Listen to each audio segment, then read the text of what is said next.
Imam Tui is one of the world's leading imams and a highly regarded scholar of the Quran and Islamic history. He's nicknamed the Imam of Peace. He is known for his outspoken and honest discussion of the culture and ideological problems within the religion. I want to sit down with him to learn more about the true history of Islam. Welcome to UK, Imam Tui. Thank you very much, brother. And for the people who are just watching this who don't know who you have probably become the most famous imam in the world for people, I'd say, that are on our side of the circle. Do you want to explain to them why that is? Or do you want me to explain why it is? Well, I'd like you to explain it from your point of view. I'll say from my point of view, you've become the first religious imam that has come out and said what I think many of the times needs to be said. You talk about taking violent passages out of the scripture. You challenge the scripture. And yeah, it's really, because we first had contact when? We first had contact when I was leading the English Defence League.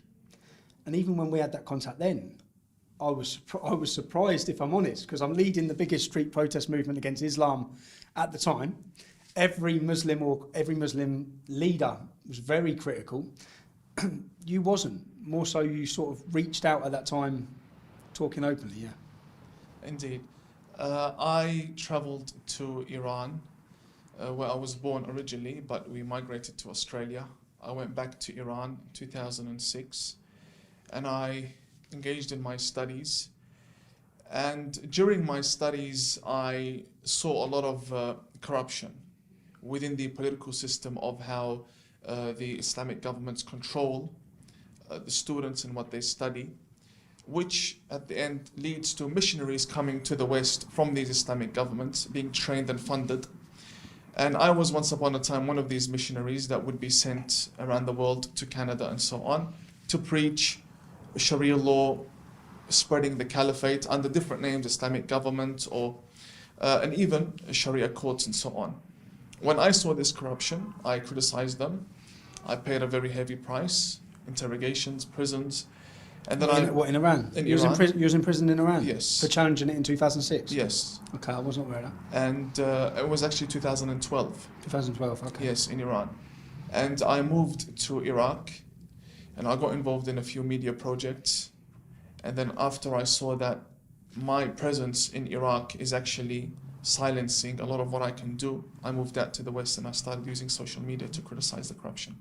Okay. And that's when we spoke in 2012. Yes. Because even when you spoke to me then, you received backlash, yeah? Indeed. And I was very surprised to see your approach, because I knew that there are people that hate Islam and Muslims, but you were approaching the whole situation from a very political perspective, and you were very different from other people. Like even when there were people that would go out and cause violence, I saw you to be a bit more different. You came out on television and you knew what you were talking about. Yeah. And that encouraged me to reach out to you. And I think we spoke about terminologies and how you could win a lot of my type of Muslims over by directing the blame onto Wahhabis and Salafis rather than other small minorities. Yeah, because I gathered very, so you were a Shia. Yes. And you said a lot of our problems, which I have many Shias tell me this, but then I have many Sunnis say the opposite. So I have many Shias who would say to me that what you're angry about is the Salafists, it's the Wahhabists, it's the Saudis. That's what I should be angry about. That's the problems that I see, and that's pretty much, I think, at the time what you was getting at. Yes, but there were other things that I didn't tell you, because I was living within those areas and my communications could be monitored. The Shia also have problems with Hezbollah and the Iranian regime, and we've seen what they've been doing lately. So yeah, I think it's more of terminologies that, if used properly, can actually lead to better results when clashing with them in the media or even on diplomatic level. So right now, as an imam, what are you fighting for? Reformation of Islam? I say reformation of Islam, but in reality I know very well there will never be a reformation. You know very well there'll never be a reformation. There will never be a reformation of Islam. I'm glad you said that. But we will need to pave the way for a potential reformation in a few centuries' time. So when we hear that, from my point of view, because we have so many reformist Muslims in the UK, such as Majid Nawaz and Quilliam, who basically, this is a massive career for them. And they're selling a lie that we will reform Islam in the next generation. And it's like we've had 1400 years, it's not reformed. When someone's tried to reform it, we've had Wahhabists, Abdul Wahhab, who tried to reform Islam, and we brought it back to the core, what I'd say is violent teachings. But you don't see there is any opportunity or any chance to reform?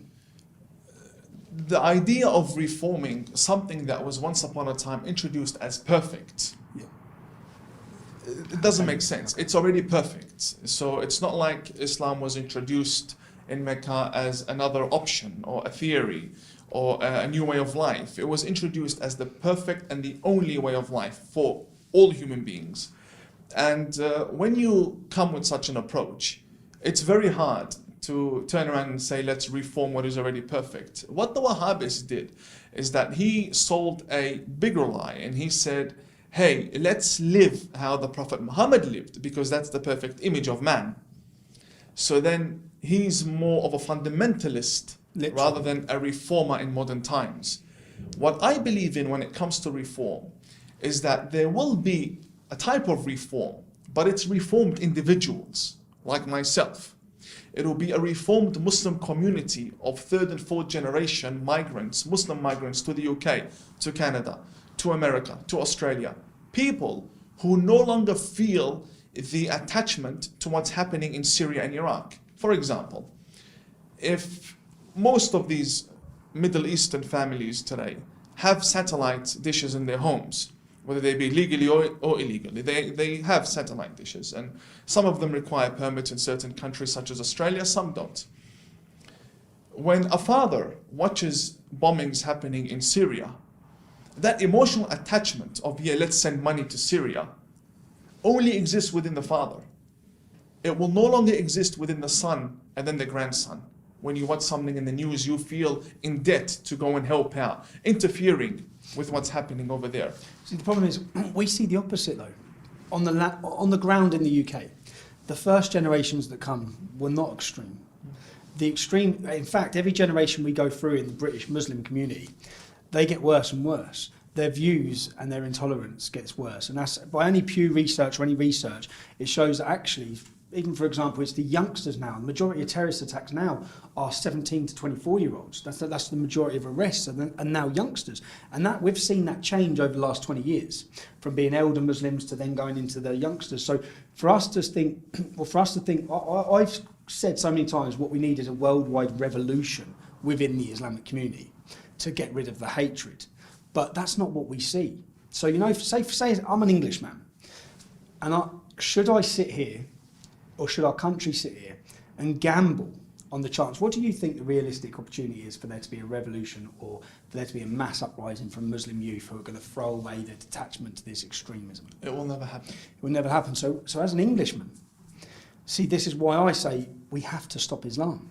We don't have to stop extremist Islam. We don't have to stop radical Muslims. We have to stop Islam in the UK. And I say that in the sense that I'm a father of three. When I look at what previous forefathers done in this nation to protect and preserve a safe and prosperous Britain for the next generation of children, we're sitting by and hiding behind political correctness to sit here and watch as last year 2,000 British Muslims returned from fighting for ISIS. We're just sitting here like sitting ducks. And that's what so I have to, what would you do if you was an Englishman, if you was a non-Muslim, sitting in a country that's ravaged by Islam, that's seen 3 brutal terrorist attacks in the last 12 months, 4, killing children, killing women, sitting eating dinner, stabbed in the neck. We've seen all of this, we've seen 12 prevented. What would you do? I wouldn't blame you for any of the opinions you hold. And probably I would have the same stance and position towards such an ideology. However, we need to be very realistic.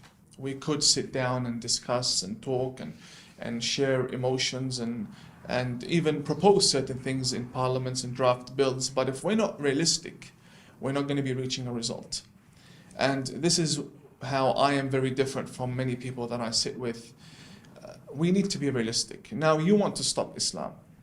Islam's never going to stop. No, okay, I want to stop its influence in Britain. You're never going to be able to. Let me tell you why.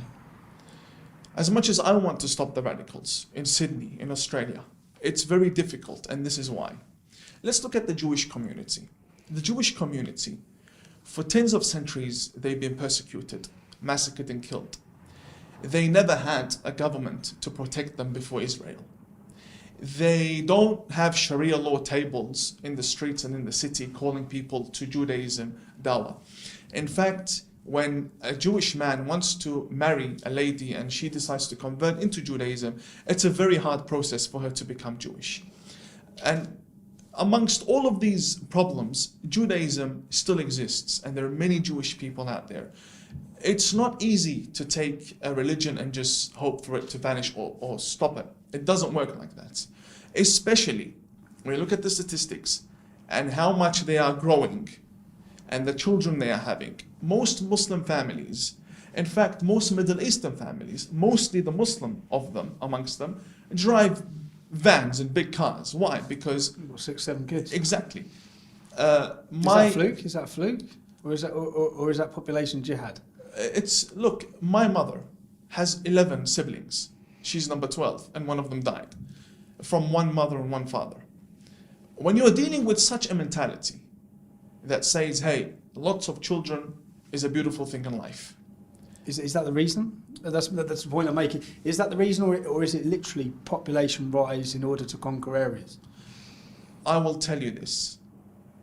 Before the government of Saudi Arabia and before the influence of the Iranian Revolution, it was very normal, and it would be seen cultural, it's a national practice for certain countries to have families to have lots of children. It was for the Irish as well. But now, I do believe that there are actually political movements behind that. Okay. To actually fund families that have lots of children.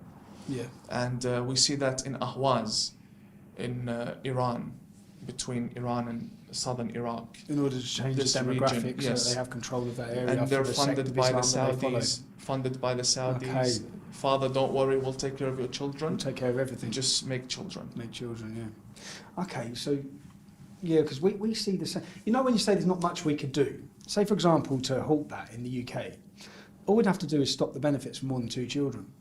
And that would pretty instantly stop the ability for people to have, say for example my local Imam, Kadir, yeah? He has 3 wives and 14 children, yeah, that we pay for. So, and there's so many Muslim families like that across the UK, but we're paying for it. If we didn't have a benefit system that gave them and provided for that, they wouldn't be in a position to do it unless Saudis pulled out their wallets, which they probably would as well. But when you say there's not much we can do to halt it, I think there is. I think we could be stopping Muslim immigration into the UK. I think we could halt the benefit system for more than 2 children. We could stop any Saudi or Iranian or Qatari money coming into this country. We can outlaw all aspects of Sharia law in the UK. We can make it. If someone wants to be a peaceful, kind Muslim, fine. You live your life in Britain, we welcome you. If you want to be a radical extremist, then we need to make your life absolutely impossible. So that's where I see as, because you're right, you have to be realistic in it. Realistically, we have 3 million, 4 million, probably more like 6 million Muslims in the UK. Do I want to deport every one of them? No, of course I don't. Some of the best people I've met growing up in my hometown have been Muslim. But we do have to limit the influence that this ideology has on our country. And if people don't, when you say, if people don't want to live under freedom and democracy, they can leave. Indeed. They can leave. I agree. Now, cutting the funding and so on, do you really think that's realistic? As in the sense of because they own so much of our country? Yeah. Am I right? I think Saudis own every port in the UK. They own the percentage of the stock market. But that's when you come to the point of basically they've bought our country. They've bought our legally they've bought our country. They own Westfield Shopping Centre. They own Harrods. They own the majority of London. And but that is that is something where our politicians have sold our land and sold our people out. So the British public would halt their money tomorrow. And if that meant having less money in your paycheck at the end of the month, we'd have less money. If that meant entering into a recession, we'd enter into a recession. We don't want blood money in our country, which is what we have. Mm-hmm. So what do you not think that's realistic then? I think it is a realistic vision, but to implement it, it's a whole different story. I don't think the UK government would be willing to cut ties with Saudi Arabia and Qatar that owns many mansions within the UK, massive buildings in very prominent locations. I don't think they've bought their way. They've bought our country. Therefore, I think we need to start from a whole different angle. Instead of going after the finance, look, any radical in the UK can write a book. A man sitting in Saudi Arabia can buy 1 million copies of that book, and that's how the transaction is made, through royalties. It doesn't really need to be through embassies. Okay. You can't stop money from coming from A to B. They can send you a lady wearing lots of gold, and then she gives you the gold. And no tax in airports, it's her jewelry. There are many methods these people use, and trust me, this is their field. They're already doing all of that. They know how to scam the system. They know all the loopholes. I think what we need to do is take down these Sharia courts that you have. Yep. Sharia courts and this scam of halal certification. You're against halal certification? Yes, I'm not against halal food. You're against the certification which generates the money which then propagates and supports terrorism. These two main wings of the Muslim community in the UK, the Sharia courts, which have no legitimacy whatsoever on this land to begin with. It goes against the constitution. Why do you think our government have allowed them? Governments are a combination of organizations that need money. What makes a government? Several organizations put together, and they need money to survive. When you look at Sharia courts, in reality, I brought up Sharia courts and that issue because it's a very minor issue. Yeah. What's greater than that is trying to stop the UK educational system from taking money from the Saudi royals. That's much greater. That I can't tackle. But I could tackle Sharia courts by bringing victims and having their cases being addressed in Parliament, and then slowly suing the court itself. So Sharia court is something we can manage to go against. Very realistic. Sharia court can be tackled in this country. Polygamy, FGM, these sort of issues. But if we're going to say, let's stop the educational system from taking money from Saudi Arabia, and King Walid has this much in Oxford, and this guy has that chair in another university. They're buying into all the major universities. You can't stop an educational system. It's a business. We can't stop it. Okay. But Sharia court is not a government department. It's government registered, and it's licensed as a ministry. But it can be dealt with if we can prove their flaws in a legal way. The halal certification, which you can do easily, because there's so many victims who have been sent back to violent husbands. There's children that have been taken off their parents, like under Sharia, when a child gets to the age of 7, taken straight off the father and taken straight off the mother, given to the father. Yes. That's all happening in the UK already. That's happening right now. But yeah, you know halal certification. yes, Do you agree that that funds terrorism? I agree that some halal certification authorities fund terrorism. Because most people in this country, especially our politicians, when they hear us moan about halal, like this is the reason why we moan about halal. Yeah, when if I'm eating some, and the fact that it's not labelled in any of our supermarkets, but when you're eating some chicken, the thought that somehow that's funding freedom fighters or jihadists somewhere in this globe, and we're made to look, they look upon us like we're stupid when we say this. But here you are, an imam. You're an imam. You obviously know what you're talking about with regards to halal certification, and even you accept that some of the money goes to freedom fighting and terrorism. The largest freedom fighting being freedom fighting. Yeah, the largest halal certification authority on earth is in Indonesia. They produce everything from meat to noodles, the migraine. It's everywhere. And do they even have the halal certification? Even covers the delivery. Everything. The delivery has to be halal certified. The delivery company. Not necessarily. Because I thought that's what they were looking to branch into now. Because I think we've opened five new abattoirs in the UK. Imported, I believe, 5,000 Pakistani halal butchers. Yes. You can say it has to be a Muslim driver that delivers it, but it's actually the one who slaughters and the one who prepares the meat, the animal. The Indonesian halal certification authorities have direct and public links with the Muhammadiyya organization responsible for the Bali bombings. And there's no halal certification authority on earth that doesn't have either directly or indirectly links with Indonesian halal certification authorities. Now, how are you going to prove that is a mission, but there are links. It's impossible. Indonesia in itself plays a big role in the economy, in the halal industry, globally, even in Australia, everywhere. And I said, from noodles to meat, it's everything. Are you surprised when you come to the UK, when you drive through London? Are you surprised just how many of the restaurants and everything is halal? Has that surprised you, or was you expecting? Entire areas. Allow me to say one thing. I cancelled 22 Uber requests yesterday because the drivers were Muslim. You cancelled them. Is that because you're scared? Yes.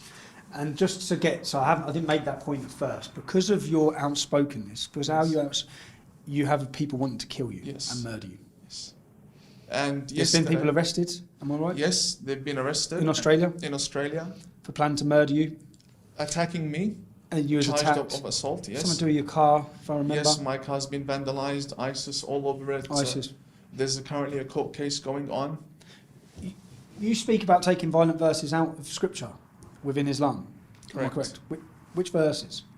When in which magnitude? Do you talk about hadith, or do you talk about separating the Quran, Mecca and Medina? Hadith. The Quran itself is untouchable. You wouldn't support? It's not I wouldn't support. It's I'm a realistic person. Okay. You can take all the Qurans and ban them. They've memorized them. I've memorized a lot of it. So a religion that was founded upon oral transmission can't be taken away. You can't correct anything. Do you know who Mohammed Taha was? Mohammed Taha from Sudan. Because, see, this is, just so I can get onto the reformists in the UK, you admit a lot of problems that are there in Islam. Reformists in the UK, we have Majid Nawaz, we have Quilliam. They named their organisation after Quilliam. Quilliam was a Muslim who opened the first mosque in the UK, who actually sided with radicals and wanted the world caliphate. And so Mohammed Taha was another one in Sudan. He's a true reformist who, well, I feel, who was murdered. He was killed, sentenced to death, because he wanted to separate Mecca and Medina Qurans. You don't think there's any realistic opportunity of there being an answer there? In taking, because obviously you accept there's a lot of violence in the Quran. Yes. You do accept that there's incitement to murder non-Muslims in the Quran. Yes. You accept that. Yes. You accept that there's even incitement to murder non-Muslims who haven't done anything other than be non-Muslim. Even murder Muslims who don't agree with you. Who don't agree with you. But it's not about separating Mecca and Medina Quran. It's still going to exist. Yeah. And like I said, Muhammad Taha would be working on reforming a community around him, not the whole faith, not paving the way for an ultimate reformation in a few centuries. This is what I want done. Yeah. I believe that if we introduced a different interpretation to the current interpretation, that would solve a lot of problems. For example, when the Quran says, and fight the disbelievers, in reality, the disbelievers isn't an absolute statement to fight everyone that doesn't believe in you. It was referring to those people in Mecca that had placed Muhammad in exile and so on. Because don't forget, when Muhammad was in Mecca, Muslims went over 50 people. It wasn't even an official religion, like 50 people have an idea, like so what? Later on, when they moved to Medina, it became official. But then there were still only 300 people. Muhammad died, and his army, his entire army, were only 3,000 people. There's a lot of nonsense that's been introduced within the books of hadith that show you Muhammad was a massive leader of a huge army from the east to the west. It doesn't work like that. It wasn't like that. Muhammad died, and his army were 3,000 people, led by a man called Usama after him. 3,000 people, and they were all lazy and disobedient. They betrayed him in many battles. Uhud was one of them. So looking at this aspect of the Prophet Muhammad, and looking at the society he preached in, he wasn't preaching to Oxford students. A bunch of... Well, in fact, a lot of them were criminals. Criminals. He went out to the mountains and got all the criminals and brought them all in on the rampage. And you're dealing with a community with the lowest level of IQ Arabia had ever seen, burying their daughters alive. Why? Because she's a daughter. At the time, yeah, which is... But why would you bury your daughter? Because... Yeah, sorry. Why would you bury your daughter? Because if war happens, she gets taken hostage, and then I look bad. Well, then don't go to war. It's as simple as that. But you're dealing with that type of mentality, and this level of intellect. And I believe, bring another interpretation, which is more logical. Like, yes, Muhammad had a problem with these type of disbelievers. Doesn't mean Tawhidi has a problem with Tommy Robinson. The idea, what you're saying, is introduce a new interpretation. Like, even just doing that. Say, for example, I had a disagreement the other day with a young Muslim who was telling me that it doesn't say in the Quran anywhere to kill innocents.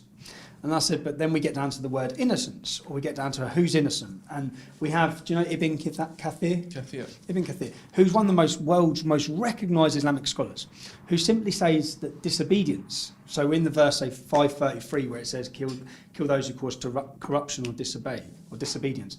Disobedience simply means being non-Muslim. So that simply gives fair game to anyone who follows his teachings, which is the majority of the Sunni world, to go out and kill non-Muslims because they're non-Muslims, because they're disobeying Allah by not believing in him. So what you want to do, what you want to introduce, or what you see as a solution to the problems we're in, how do you see that's possible at that level? Firstly, you quoted Ibn Kathir. Yeah. Ibn Kathir is the biggest ideological terrorist we have ever seen in the history of Islamic scripture. Ibn Kathir, Bukhari, Sahih Muslim, all of them are terrorists. Bukhari... Terrorists in your view, but the majority of British Muslims who follow the Sunni sect would be idolising them. It's got nothing to do with Sunni sect. No? Bukhari has even influenced the supreme leader of Iran, the Shia. Okay. Many of the Shia tafsirs, interpretation of the Quran, from Bukhari, reference Bukhari. Okay. Even though not take from him a lot, but they still reference him and they quote him. My problem is with the scriptures that say Islam is an absolute religion and its scriptures are absolute, therefore they are to be applied in every place and every time. I believe the Quran can be divided into certain aspects. One, a historical aspect. The wars and the problems that happened in the past were part of the development of the religion. And we could also argue 7th century Christianity wasn't that peaceful either. Therefore, this was the language of the Arabs. Look, an Arab without a religion, he's a violent person. With or without a religion, they were raised on the sword and the horse and fighting and honor killing and so on. With or without a religion. Now you have a religion on top of the problem that we already have. Okay. And the religion, God's word, that's what we all believe as religious people, it's God's word. But you can't interpret God's word by the mind of a normal human being.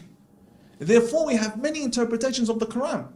Thousands of books have been written to interpret the Quran. Why can't I present a different interpretation for the Muslims in Australia or the Muslims in the UK? Why is it that I have to be attacked?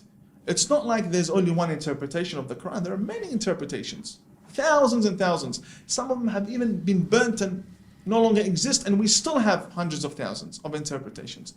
So, introducing another interpretation is a more realistic approach to solving the problem. And taking the hadith is not untouchable. The hadith is touchable. You can remove it. All of it. You'd remove all the hadiths? Most of them, yes. Because they are messed up. Yes, most of them, yes. And a lot, yeah. Look at Bukhari. Yeah. Bukhari came 200 years after Muhammad. He was a historian. A historian, a scholar for dollar, a blind man, who never saw Muhammad, never lived with him, and also not even an Arab. He doesn't read Arabic. He's from Bukhara, from Persia. And he wrote in detail the sexual life of Prophet Muhammad. How the hell did you know? How did you know? You're on about him stating that he had sex with Aisha when she was 9. Look, Aisha wasn't 9 or 6. No, Shias do not accept that, right? No, no one accepts that. This is Well, you know what I ask imams? Yeah. Any imams I've met, I ask that question because something for me would be very difficult for anyone who follows Islam is accepting that the true messenger of God come down and married a 6-year-old child and had sex with her when she was 9. So I ask every imam I meet, do you accept that? And they say yes. Right. They say yes because it's in Sahih Bukhari. No, they say yes because they're hiding something from you. What are they hiding? Okay, let me tell you. The clergy, the clerical system, we have all agreed, our system, let's say the Vatican of Islam, we've all agreed that we need to tell the world that Aisha was 6 years old or 9 years old.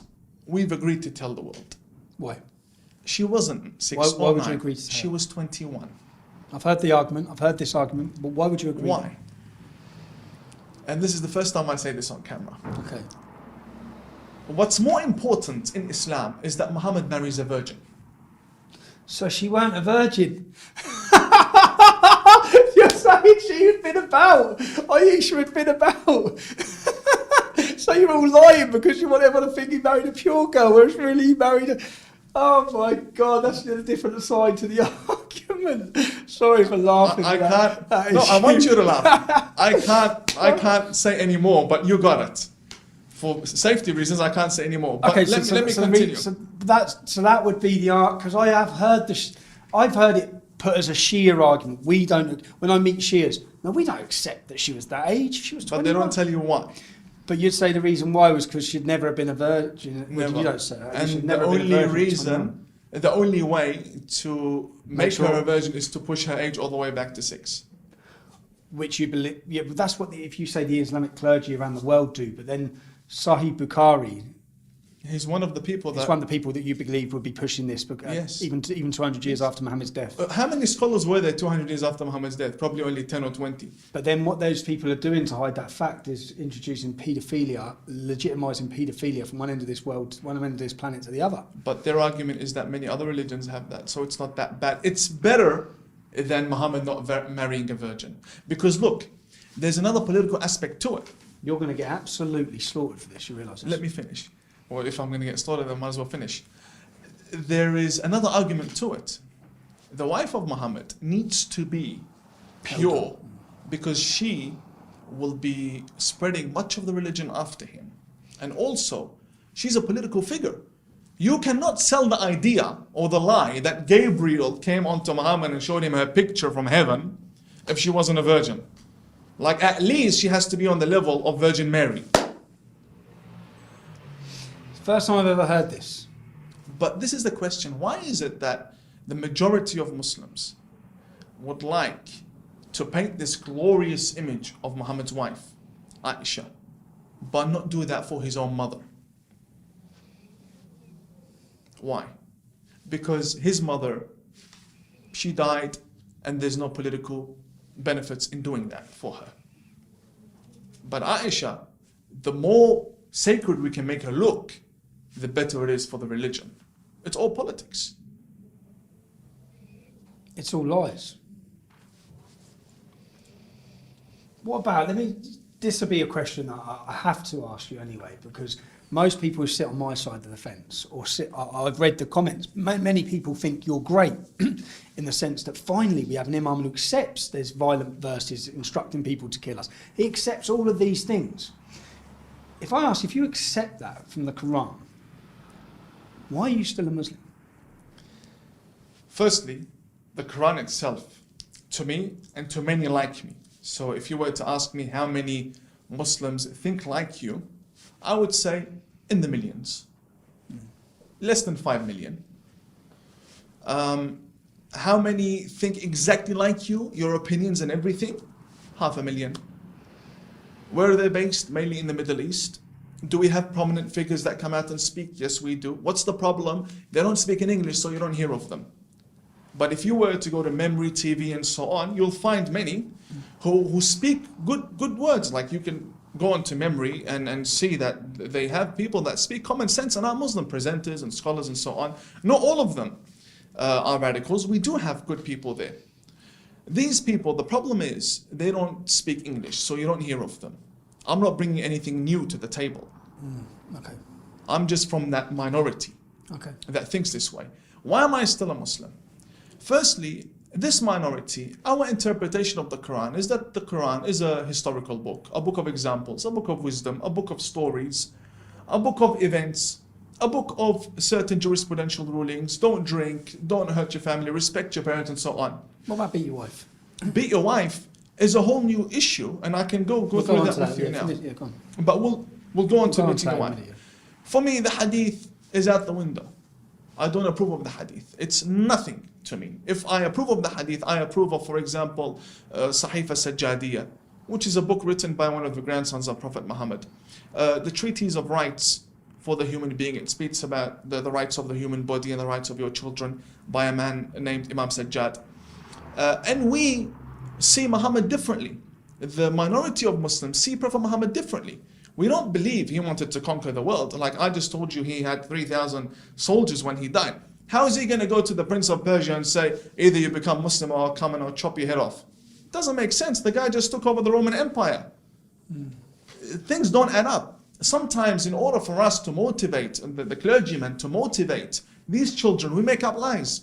And we say, yeah, this Muslim warrior, the companion of Muhammad, Muhammad's fathers-in-law, walked into a battlefield and in 1 hour they chopped 1,000 necks. How do you do that? You can't do that with chickens, let alone Arab warriors. You can't chop 1,000 necks in 1 hour. It doesn't work like that. But they believe because Allah was on Exactly. their side. And you know, we sprinkle a bit of dressing on top with the 72 virgins and all these myths and so on. And Can I ask you, okay, the 72 virgins, do they get 28 young men? there's no such thing as 72 virgins. Because you don't accept the hadiths. Because that's where the figure is stated in the hadiths. But even in the Quran, there's like 3 or 4 verses in the Quran that talk about getting young boys who look like pearls in the afterlife to do whatever you want with. What's that? In heaven, Yeah. we're talking, you know, all Abrahamic religions believe that in heaven there's no longer something called bad or evil. It's all pleasure and it's all rewards, whether it be rivers of alcohol for Muslims, Yep. or whether it be rivers of whatever's forbidden for other people. There's no disobeying God. Everything is allowed in heaven. That's the idea of it. Therefore, we can't disagree with what's in paradise. It's all there. Everything is legal. Young boys?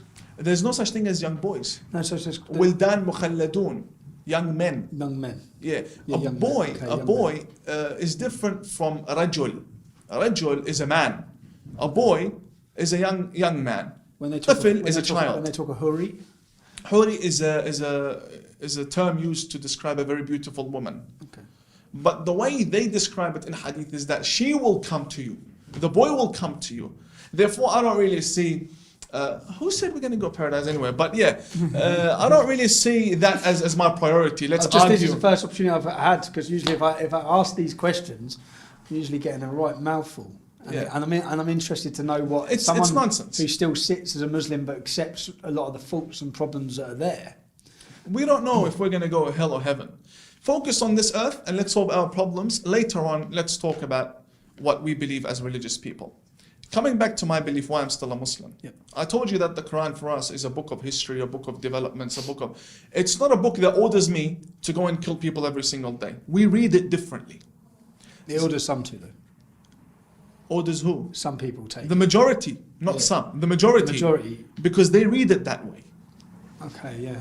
The hadiths for us, not a problem, out the window. Whatever doesn't look, if I open a book of hadith and I find the problem in the book, the problem is with the book, not with my brain. My brain is perfect. Okay. So for me, if a book tells me that in order for my wife to learn how to perform a ritual washing, she needs to undress in front of another man, and he teaches her, no, the whole book goes out the window. That's not going to happen. Or it tells me that my prophet, for example, slept with 11 wives, 9 or 11 in one night. What was he doing the rest of the time? Is he a prophet, or what is he? Is he running a, you know, it's something we don't believe, out the window straight away. Then it comes to role models in life. I told you we see Muhammad differently. We don't believe he had a massive army that took over. No. We believe the invasions happened after him, because they did. The caliphates, the transition from caliphate to kingship happened after him. Do you ask me, are his fathers-in-law terrorists? I say yes. Of course they are. I will not lie to you. How about the wars that happened? That was the language of the time. Muhammad was exiled. He fought back. And this is how the world worked back then. Do we continue that? Of course not. Of course not. And other figures in Islam. Why am I still a Muslim? There's a man by the name of Hussein. the grandson of Muhammad. Yep, this is what we have the massive Jalu March every year. There you go. And then the real radical Wahhabis wait at the end of the Jalu March, screaming obscenities To fight the grandson, the people who are worshipping the grandson of Hussein. The followers of Hussein believe that after Prophet Muhammad, corruption reached such a level, killing, invasions, that the grandson of Muhammad, his daughter's son, Hussein, rose to reform. He is our inspiration. So you recognise him as a prophet as well? Not a prophet. Not a prophet? But an infallible being. Okay. And he was beheaded, and his whole family was taken hostage. Women and children, 72 people were massacred, butchered in Karbala, Iraq. Okay. 50 years after Prophet Muhammad had died. By 100,000 soldiers, completely butchered. Their heads were chopped off and they were carried from Iraq to Syria. This is the man we follow. Therefore, I believe that if the world heard of a man by the name of Hussein and what Hussein stood for, a lot better than Osama bin Laden, Muhammad ibn Abdul Wahab, and Al Saud, and Khamenei, and these people. Yeah, okay. So this is where we get our inspiration, and this is why I still hold on to Islam, only because of a man by the name of Hussein. If Hussein wasn't in the whole chapter of Islam and the rising and to bring change, I wouldn't have hope. Hussein gives me hope. What would you say to the people, as many would say, that you're just practicing taqiyya on the non-Muslim audience? You're lying to further the goals of Islam. Right. Well, just because that is something that I've seen thrown at you by a lot of people. Oh no, I get it's it also a lot. a term that I've used a lot, not on yourself, because I actually find it refreshing sitting talking to you. I find it refreshing to see that. I'd love our government to talk and understand a lot of the problems we face, but they're so in bed with the Wahhabis, the Salafists. In fact, my local council, what do you think? My local council give £140,000 of our taxpayers' money to the Salafist mosque that has produced Stockholm bomber, fertiliser bomb plot after bomb plot after bomb plot. So yeah, I find it refreshing to see that you speak honestly. I don't really hold the same hope for the future, but in that sense, what about taqiyya? You said two things. Taqiyya. Because Sunnis will tell us that, that's the Shias who practice taqiyya. Because you'll have quotes from Muhammad, who is known as the ultimate deceiver, and that you can lie if it furthers the goal of Islam.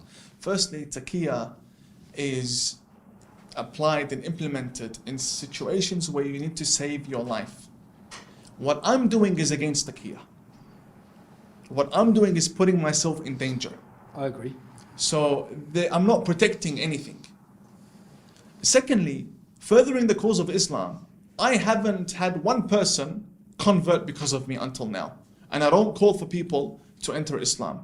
And even if I did, let's say I converted 50 people, and there's a bomb goes off in Sydney, is that really gonna preserve and maintain the image of Islam? We're dealing with the most messed up religion on earth. We're dealing with a religion that's messed.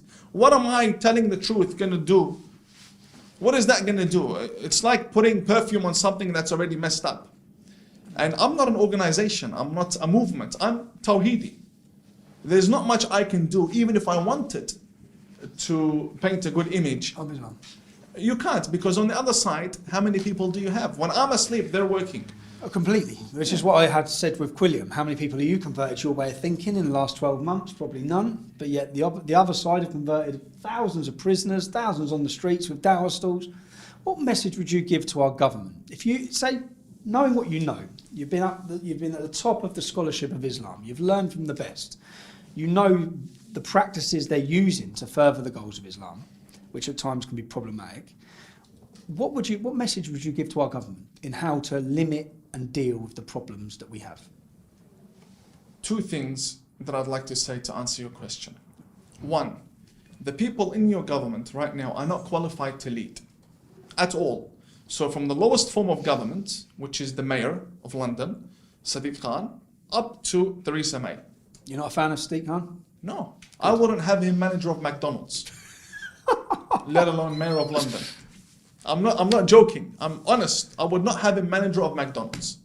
In fact, the whole world, the whole Arabian Gulf, and I don't want to sound racist, but this is the reality. The Arabian Gulf, to them, London was like paradise on earth. or you studied in London, you honeymooned in London. No more. When they heard that the mayor of London is not a white British man who knows the values and history of this country and is a man of Pakistani descent, they lost respect for London. Why? Because Pakistanis don't have that position in the Arabian Gulf. If you've been there, you know what the situation is like. No, yeah. We don't want to sound racist, but this is the reality.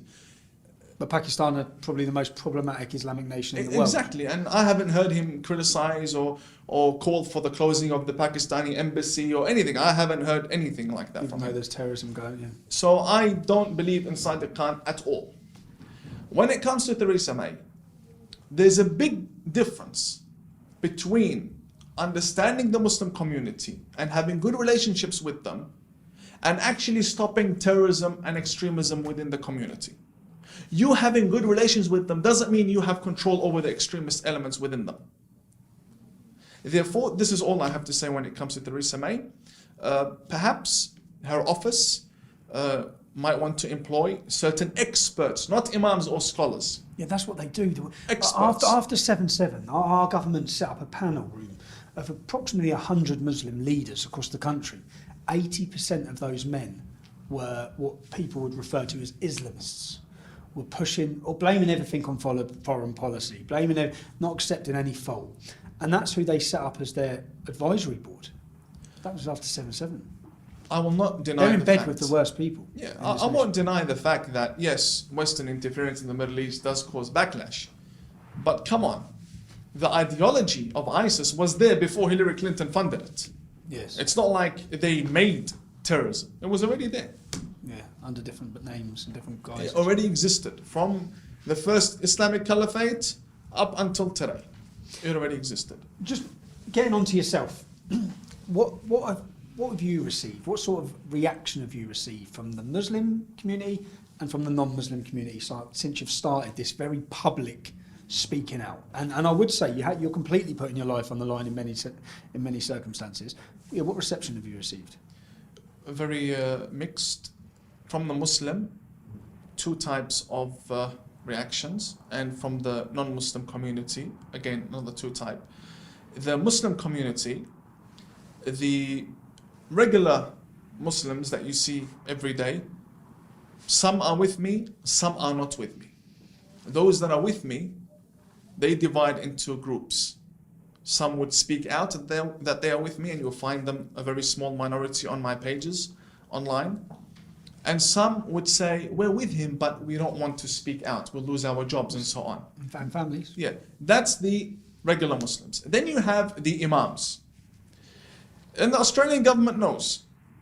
Most Muslim imams visit me in my house, within my city. Yeah. They visit me, they invite me, they sit with me, we discuss, we go out together. But when I say come out on Sky News and criticize, they don't want to do that because they're employed under a contract and they have a family to feed. So there is hope because I see what's happening. They are with me, but not publicly. Then we have the non-Muslim community.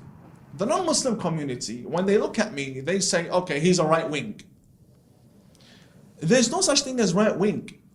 We're dealing with terrorism. I agree. If you criticize ISIS, it doesn't mean you have a political stance. It means you have a humanitarian stance. You're a human being that is against butchering other human beings. So the left attacked me for a very long time, constantly, day after day after day, article after interview, or radio. Every day I was being attacked in Australia.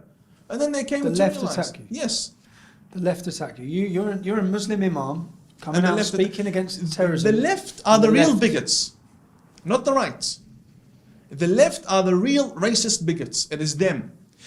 The left, whenever they see a moderate Muslim or a peaceful Muslim who criticizes the majority of texts, they come and they say, oh no, a Muslim can't be like that. A Muslim is like Anjan Chaudhry. A real Muslim is like these radicals. So this guy must be a fake. Bash him. And what do we do about the radicals? Understand and tolerate them. They are the real bigots who in their minds believe that a real Muslim can't be a moderate. And this is what I've first-hand experienced. You've experienced that from the left. I call myself a peaceful man. Oh no, you're criticizing this book that calls for beheading people. So what do you want me to do? I want the Bukhari completely banned from universities. Why should it be used as a source for writing a thesis or whatever? We have schools across this country that are having these books. Schools, junior Yes, schools, yes. juniors, children's schools, madrasas. Would you stop madrasas? I stopped going to madrasas from the age of 12. Would you stop madrasas in our country? Of course. You would, of course. First day, First day you'd close down madrasas. I would. Day one. Because, I mean, it's not, nothing's hidden anymore. There have been spy cameras that have gone inside Yeah, and we've seen exposed what they're everything. teaching. They're beating children. There's nothing hidden. And these corruptions, I once upon a time used to teach them. I used to teach them once upon a time. So I know what's being taught as well. Okay. Fascinating. Fascinating. My pleasure. I'll ask you again, when you come back to England, will you visit us again? We'll be in the Definitely. process of setting up a new show, and I think the British public would like to hear a lot more. Definitely, definitely. Thank you, man. I wish you God luck. And I bless wish you. Thank you safety. very much. Yeah? Thank you. Thank Cheers, you. man. Thank you. I just want to say a personal thank you to every single person who supported me. I couldn't bring you these videos without your support. We have no big funders, no big donators. So this is literally by you, for you. So I want to say a personal thank you. And if anyone else who wants to keep up to date with what we're doing, we've got plenty of exciting things coming up now. I've gone independent. You can do so at tommyrobinson.online. Thank you.